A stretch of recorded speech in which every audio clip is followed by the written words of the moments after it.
Aku tuh sebenarnya Miss Indonesia tidak resmi terakhir. Aku bertahan di industri ini sampai saat ini pun aku sendiri masih suka, wow masih ada nih ya gue ya gitu. Ada dari 88 Rising nggak yang nawarin gitu kan, karena waktu itu email masuk semua ke manajemenku gitu. Belum ada. Mau ada Republic Record dari Atlantis. Wow. Pokoknya gede-gede deh, you name it. Akhirnya datanglah dari 88. Jadi jangan melakukan apapun yang kamu tidak mau orang lakukan terhadap kita.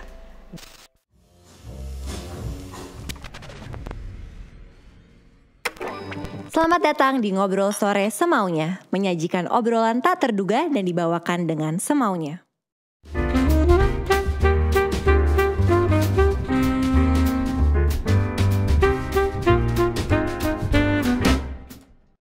Selamat datang di Ngobrol Sore Semaunya bersama gue lagi Putri Tanjung. Hari ini spesial banget teman-teman karena aku kedatangan seorang diva legenda musik Indonesia yang udah hampir 4 dekade berkarya. Langsung aja kita sambut Mbak Titi DJ. Hai Putri. Mbak, akhirnya kita bisa bertemu. Iya. Setelah jadwal tidak cocok. Jadwalnya Putri yang padat soalnya. Enggak lah. Mbak, thank you loh, udah mengundang aku di sini. Aku seneng banget loh, aku nggak sabar pengen ngobrol sama Mbak. Aku juga nggak nyangka sebenarnya, oh Mama masih bisa diundang ya gitu. Enggak dong, justru aku mau belajar banyak dari Mbak Titi. Mbak, gimana 2021? Kita bentar lagi udah mau 2022 loh. Tinggal berapa hari lagi loh ini. Iya bentar banget, 2022 bentar lagi ya. Kayaknya begitu aja ya. Nggak kerasa cepet. ya. Waktu dari 2020 ke 2021 kan kita kan juga begitu kan. Betul. Aduh sebentar lagi 2021, gila ya cepet banget. Begitu lagi. 2022. 2 tahun kayaknya berlalu begitu aja ya. Iya, Mbak, tapi apa pelajaran yang paling besar untuk 2021 buat Mbak Titi DJ? Sebenarnya tidak terlalu jauh berbeda sama 2020, tapi mungkin karena 2020 kita diawali dengan ketidakpastian, keserba pertanyaan yang, aduh ini gimana nih, ini kerjaan gimana nih, penyakitnya gimana nih, pandeminya gimana gitu kan. Jadi gak tenang ya? Jadi gak tenang. Terus sempet yang di awal-awal tahun tuh bener-bener gak ada kerjaan sama sekali, karena semuanya di postpone, semuanya ditunda, bahkan sampai sekarang ada yang tidak jadi juga sampai sekarang. Terus tiba-tiba mulailah ada gerakan untuk ayo kita semua bikin sesuatu yuk gitu kan, termasuk musisi gitu. Betul. Kan, bikin lagu rame-rame, ada Andi Rianto yang ngajak, ada Ade Govinda, ada, jadi dari situ kita mulai menyesuaikan pace kan, menyesuaikan irama hidup. Ya kan, betul. Karena kita menganggap wah udah gak sama lagi nih sama tahun-tahun lalu. Irama hidupnya udah beda, gaya hidupnya juga udah beda. Kemana-mana sekarang harus ya prokes sampai sekarang pun ya walaupun udah vaksin, itu yang harus ditekenin. Jadi pelajaran yang didapat adalah bahwa kita harus bisa catch up dengan perkembangan zaman, ya kan? Apapun kita itu. Kita nggak bisa diem aja. Nggak bisa. Nggak bisa, aduh dulu begini dulu enggak, jangan lagi dulu begini dulu begitu, enggak. Kita harus siap dengan apa yang terjadi di depan. Sekarang, walaupun aku juga udah seumur begini, ya, aku masih harus siap begitu. Apalagi untuk anak-anak muda di luar sana, ya nggak sih? Betul. Harus siap gitu. Jadi dengan semua keterbatasan, justru kita mencari apa nih, ada peluang apa gitu.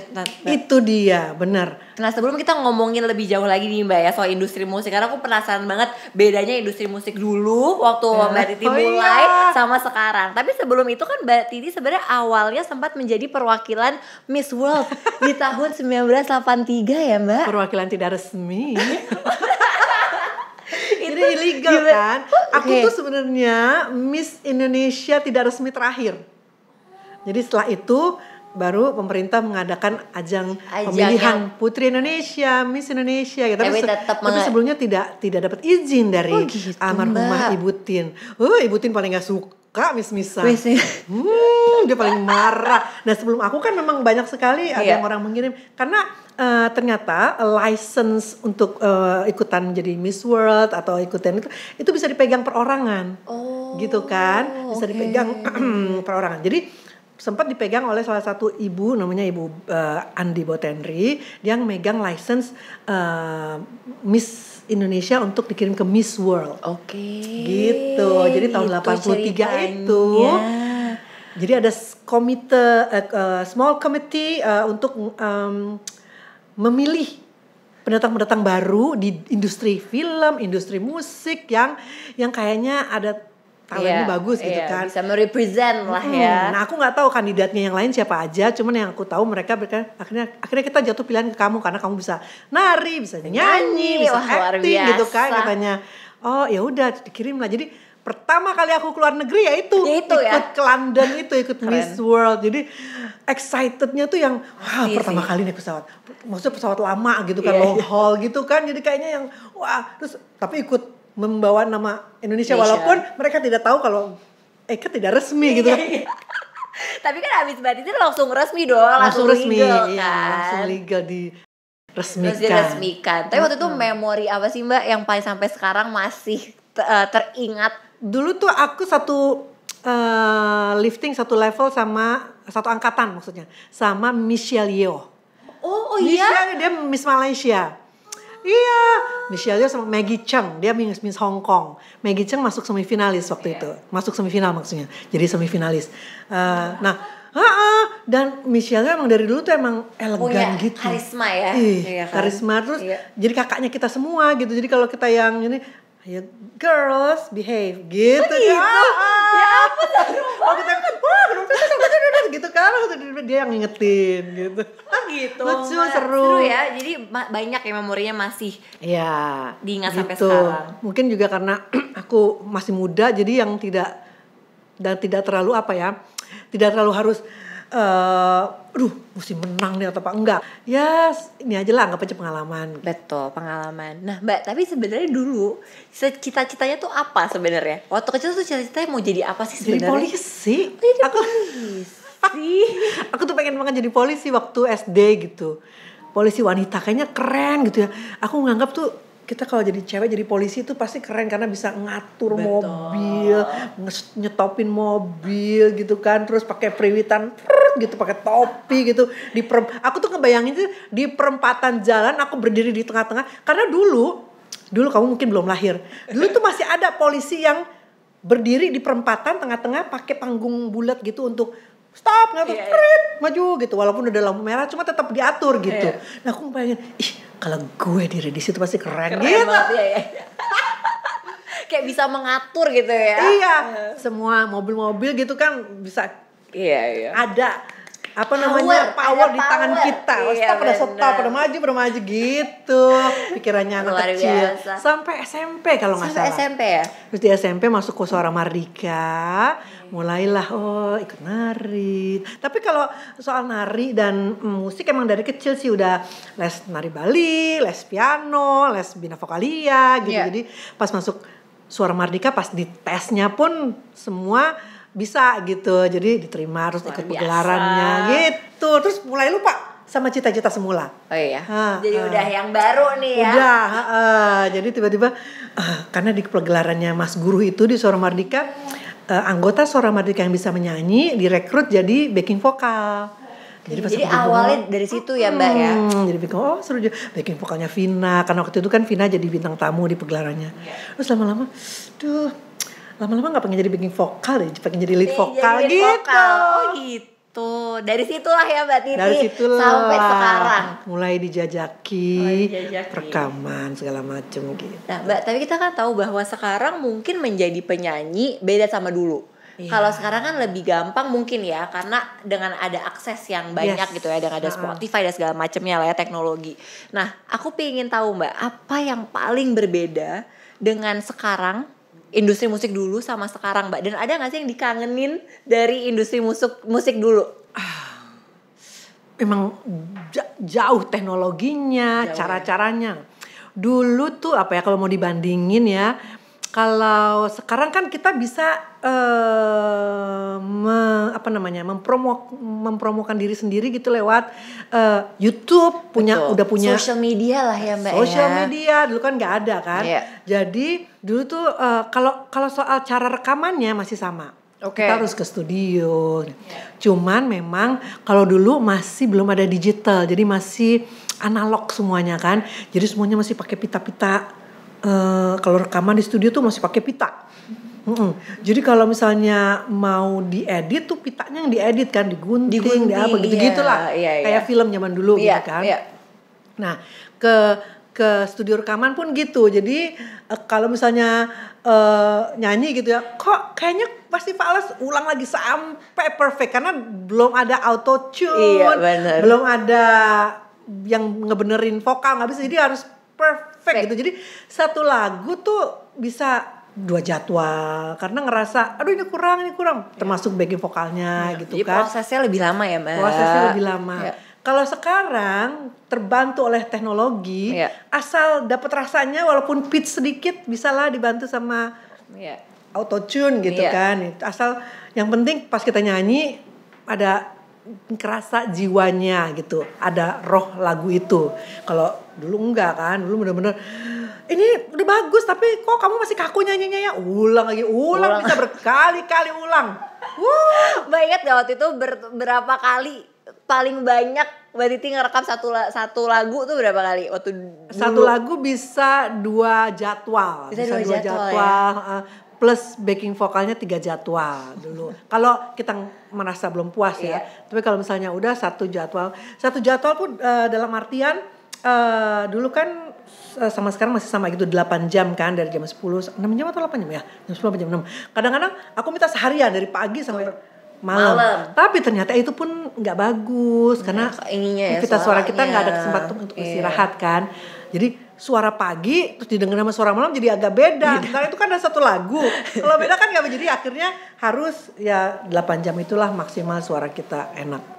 Kalau menurut Mbak Titi sendiri, penyanyi-penyanyi yang baru sekarang di Indonesia tuh seperti apa sih Mbak Titi? Gila, keren banget ya. Gak kalah, aku berani ngomong bahwa penyanyi-penyanyi muda kita itu gak kalah sama kemampuannya sama penyanyi luar gitu ya.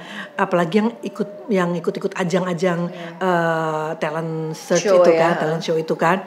Itu bagus banget ya, tangan deh. Maksudnya zaman sekarang tuh mungkin dulu juga iya ya, tapi karena karena teknologi, jadi orang nggak tahu gitu bahwa di kota kecil Atambua ada seorang penyanyi yang gitu ya. Kalau di sini kan betul bisa kita tahu ternyata dulu mereka harus ke kota besar dulu untuk bisa memperlihatkan kemampuan bernyanyinya gitu kan. Dan ajang lomba-lomba dulu tuh sedikit banget. Sekarang kan?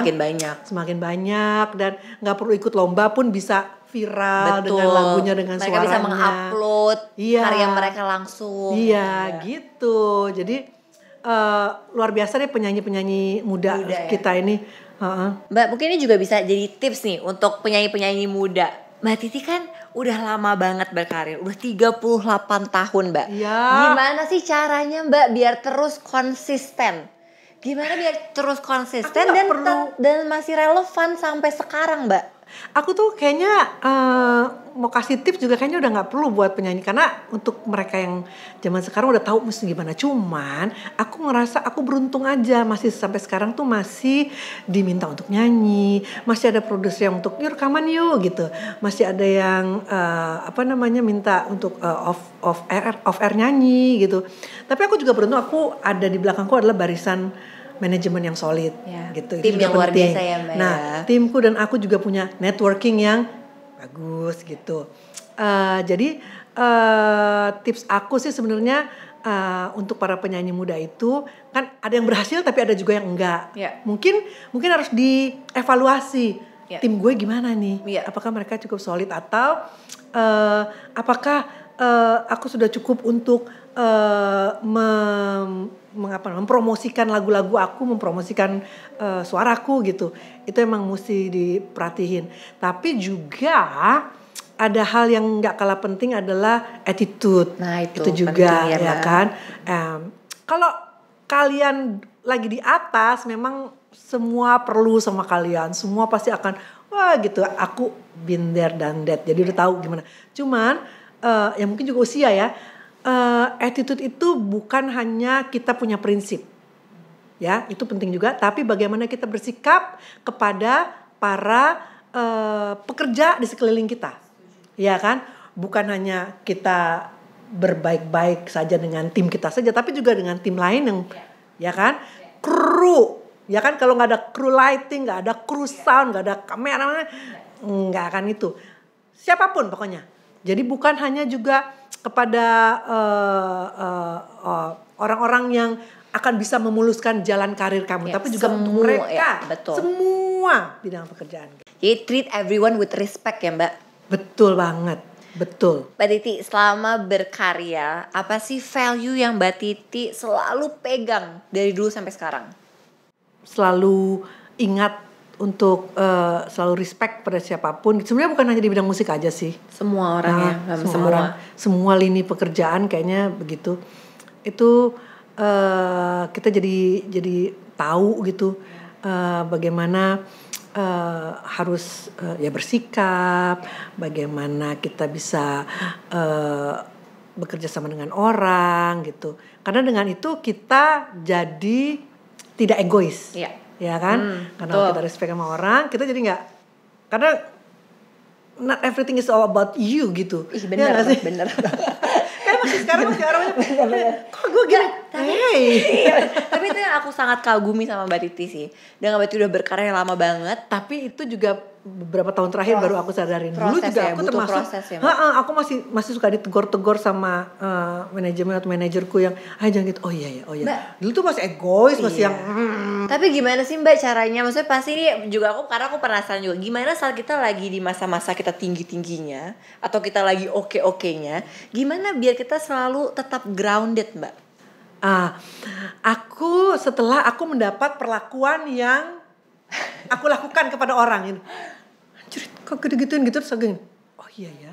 Nah jadi jangan melakukan apapun yang kamu tidak mau orang lakukan terhadap kita. Jadi pasti kita harus melakukan apa? Jadi jangan melakukan hal-hal yang kita nggak mau orang lakukan ke kita ya. Iya. Dari situ aku, oh iya ya, oke. Pengingat 1, 2 lama-lama, oh ya jangan deh. Pokoknya kita apa sih kalau orang bilang kan ada yang bilang karma tapi sebenarnya itu hal yang natural banget kok. Kalau kita pengen diperlakukan baik, ya kita harus juga baik. Betul. Nah, Mbak Titi selain jadi seorang penyanyi gitu ya, wanita karir, Mbak Titi juga adalah seorang orang tua, ibu. Ya. Mbak Titi, gimana sih cara mendidik anak-anak versinya Mbak Titi? Nah, aku sebenarnya orang juga bukan terlalu orang yang serius ya. Aku selalu apa-apa tuh lebih baik dibawa dibawa happy gitu. Dan aku pun tipe orang yang kalau misalnya sedih nggak usah ngajak-ngajak orang deh, masuk kamar nangis sendiri aja, meraung-raung silakan. Tapi kalau lagi senang ayo kita ajak gitu. Tapi kalau sedih sebisa mungkin. Nah itu juga aku terapkan ke anak-anakku gitu. Jadi aku juga ibu yang tidak terlalu harus menuntut anak-anaknya tuh juara kelas gitu. Secara akademis nggak apa-apa kok, kamu nggak harus jadi juara. Untungnya mereka aku sekolahin di sekolah yang memang tidak ada sistem rankingan gitu, nggak ada gitu kan. Itu lebih sehat juga sih. Iya. Buat mental anak-anaknya. Iya gitu. Padahal ibuku juga nggak begitu sih, nggak strength gitu. Cuman memang aku kalau udah marah ya marah gitu. Cuma abis itu udah selesai. Tapi untuk anak-anak yang penting mereka itu harus baik, ya respect sama orang. Nah waktu mereka kecil kan nggak tahu apa tuh respect apa, tapi akhirnya aku harus kasih contoh bahwa kata-kata selamat pagi, selamat siang, selamat sore itu penting sekali. Kata-kata permisi, terima kasih, maaf itu penting sekali. Jadi kalau kamu bertamu ke rumah teman kamu, ada ibunya ada bapaknya, harus jangan nyelonong masuk aja, harus hai tante, hai om, selamat pagi, selamat siang, selamat sore, selamat malam. Pokoknya harus say hi. Karena aku beberapa kali gitu ada teman-teman, tiba-tiba ada temennya gitu nyelonong masuk surat, hei kamu siapa? Anaknya siapa kamu? Gitu. Itu kan pasti kan jadi pasti orang tua masuk, kamu anaknya siapa? Kamu siapa? Padahal tuh gitu. little things ya, Mbak, tapi itu penting banget. Penting gitu. Terus mereka harus bisa komit dengan apapun pilihan mereka, gitu. Jadi jangan udah pilih ini tiba-tiba komit aja gitu. Tapi kalaupun di tengah jalan, jalanin aja dulu. kalau misalnya ternyata kayak ini bukan untuk aku, boleh. Tapi jangan belum apa-apa udah nyerah. Iya, betul. Gitu. Mbak, apakah semua anak-anak Mbak Titi interestnya sama Mbak Titi, mengikuti jejak Mbak Titi?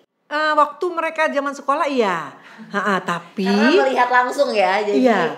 Tapi mereka sebatas ya senang-senang aja, jadi punya band di sekolah gitu punya. Tapi Stephanie sendiri pun waktu sekolah juga belum nunjukin minat pengen jadi penyanyi. Jadi justru dia tuh lebih seneng gambar, desain grafis gitu.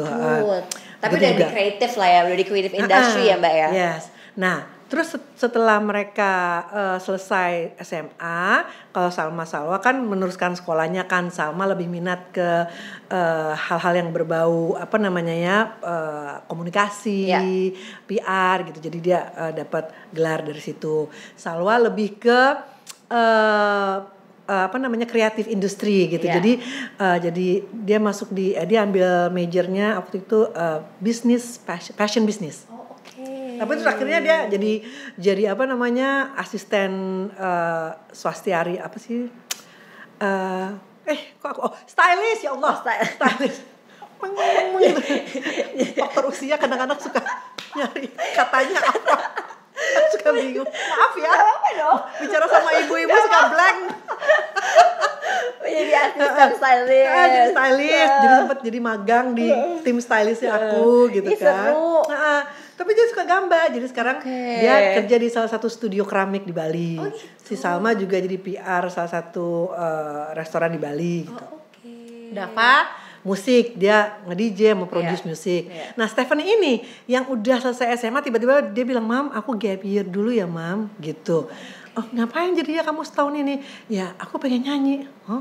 Wow, kaget juga aku kan, karena waktu di sekolah dia tuh sama sekali nggak ada minat untuk nyanyi. Untuk ke situ ya. Terus aku pengen nyanyi karena aku pengen siapa tahu aku berhasil, terus aku kumpulin duitnya, baru aku terusin sekolah karena aku mau sekolah di luar negeri gitu, sekolah di Amerika walaupun dia juga anak Amerika kan. Nah, oke gitu ya udah. Mulailah.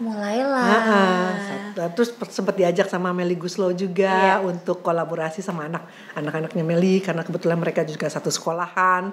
Nah, terus keluarin satu single Appreciate, terus tiba-tiba dia ngarang lagu yang I Love You 3000. Boom. Udah. Disitulah. The rest is history. Karena kita juga nggak nyangka Stephanie gitu. Mbak, tapi sekarang kan berarti jauh nih sama Stephanie. Sama semuanya jauh. Tapi tuh kalau ngomongin Stephanie Mbak kan sebagai ibu waktu itu sempat nggak ngerasa dilema nggak sih Mbak saat Stephanie memutuskan untuk berkarir di luar negeri? Enggak, karena itu adalah keinginannya dia. Jadi segala macam apapun pilihan anak-anakku berkarir atau bekerja itu adalah pilihannya mereka, bukan karena aku suruh, bukan karena aku paksa, gitu. Jadi pas Stephanie bilang, karena waktu I Love You 3000 viral dan semakin banyak viewsnya di YouTube itu datang tawaran dari record label dari Amerika tuh banyak banget Putri. Sebelum record label Indonesia nawarin itu mereka udah datang duluan. Karena kan di situ kan emang ketahuan bahwa belum terikat sama satu record label kan. Langsung lah tuh ya Mbak. Nah terus dia, aku pengennya ada dari 88 Rising nggak yang nawarin gitu kan, karena waktu itu email masuk semua ke manajemenku gitu. Belum ada. Wah ada Republic Record dari Atlantis. Jadi pokoknya gede-gede deh you name it. Akhirnya datanglah dari 88. Langsung gitu. dong.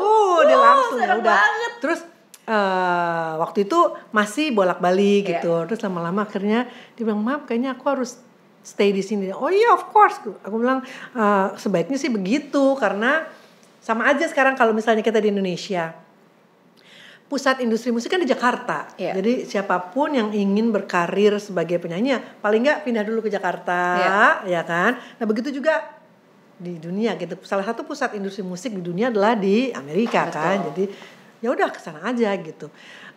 Apakah sedih? Pasti. Apakah rasanya khawatir atau apa? Pasti. Karena orang tua mana gitu nggak khawatir melepaskan. Apalagi anak bungsu kan, perempuan juga kan. Tapi terus aku harus sering-sering mengingatkan diri sendiri bahwa hey, mereka udah besar gitu. Udah 21 tahun bahkan sekarang kan. Jadi dan pada saat Stephanie ditawarin itu umur 19 apa ya? 22 tahun lebih kan. Jadi aku ngerasa oh iya ya. Mereka aku harus bisa melepaskan mereka dengan dunia barunya gitu ya kan. Aku ngerasa aku sudah cukup memberikan bekal gitu kan. Dan toh zaman sekarang juga komunikasi kan gampang ya kan. Hitungan waktu video call walaupun perbedaan waktu, tapi kan ibu juga mau lah bangun malam-malam untuk ngobrol sama anaknya gitu, pasti nggak akan masalah gitu. Jadi ya gitu, si Salma di Bali sekarang kerja, hanya Dava aja yang nemenin aku, tapi itu pun juga bolak-balik. Berarti semua big decisions career wise sama semua anak-anaknya Mbak Titi itu udah Mbak Titi serahkan ke mereka ya? Iya, dari mulai mereka sekolah gitu. Kalaupun mereka misalnya mau diskusi atau apa, ya datangnya dari mereka. Ataupun ngobrol yuk, ngomong yuk gitu. Gimana? Aku tadinya malah siapa nih? Aku jadi lupa. Salah satu anakku yang pengen ngambil major marine biology. Oke. Wow. Itu belajar apa sih itu di situ? Kan zaman dulu nggak ada tuh marine biology gitu kan. Jadi intinya semua big decisions ke mereka ya, karena mereka juga yang menjalani ya. Jadi mereka juga punya komitmen ya Mbak. Iya gitu. Oke. Kalau buat Mbak Titi sendiri, kedepannya goals apa lagi sih yang Mbak Titi ingin capai? Aku tuh ngerasa aku bertahan di industri ini sampai saat ini pun aku sendiri masih suka. Wow, masih ada nih ya gue ya gitu. Cuman ya harus disyukuri karena masih ada fans di luar sana, baik fans yang dari dulu sampai sekarang, yang notabene pasti mereka udah seumuran sama aku juga, udah punya anak, dan fans baru bener. Yang masih jauh di bawah umur gitu, tapi aku patut mengapresiasi mereka masih suka gitu sama aku kan. Wow gitu, berarti selama kita berkarya dengan apa ya, dengan tulus ya pasti masih banyak yang suka gitu. Terus jadi buat aku goals aku apa ya, bisa tetap bernyanyi sampai nggak ada yang minta lagi.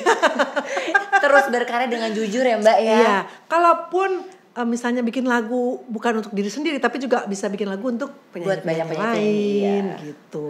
Terus berkarya di industri ini ya. Betul. Atau misalnya sebenarnya ada satu yang aku belum tercapai, pengen punya sekolah musik atau sekolah vokal gitu. Pengen banget, cuman ya sebenarnya udah 2 tahun lalu udah pengen dijalani, cuman karena pandemi kan jadi nggak mungkin ya, ntar aja dulu deh disimpan Mbak tahun depan. Iya, ya, amin. Iya. Karena pengalaman aku sebagai judge di Indonesian Idol, sebagai coach di The Voice. Itu banyak banget penyanyi muda yang karena mereka jadi peserta kan ya, yang non finalis gitu, yang suka nyanyi dan bagus-bagus. Sayang banget kalau nggak diterus, nggak ada wadah gitu. Nggak ada wadahnya. Walaupun sekarang mereka pun bisa sebenarnya, ya kan, tapi tetap perlu kan Mbak mentorship dan segala macamnya. Semoga bisa ya Mbak tahun depan. Aku doain. Amin, terima kasih. Mbak, pertanyaan terakhir. Oke. Kan obrolan kita akan stay forever Mbak di YouTube. Oh iya, iya. Kan selama-lama ada di YouTube. Nanti misalkan Mbak Titi 5 tahun nonton lagi acara ini, apa yang Mbak Titi sekarang ingin sampaikan ke Mbak Titi di 5 tahun ke depan? Wow. Ceritanya Mbak Titi 5 tahun ke depan lagi nonton nih. Hai Titi. 5 tahun ke depan berarti umurnya berapa ya? Udah mau 60 kali ya. Hai Titi 60. Semoga masih sehat-sehat. Semoga masih diberikan umur yang panjang oleh Tuhan.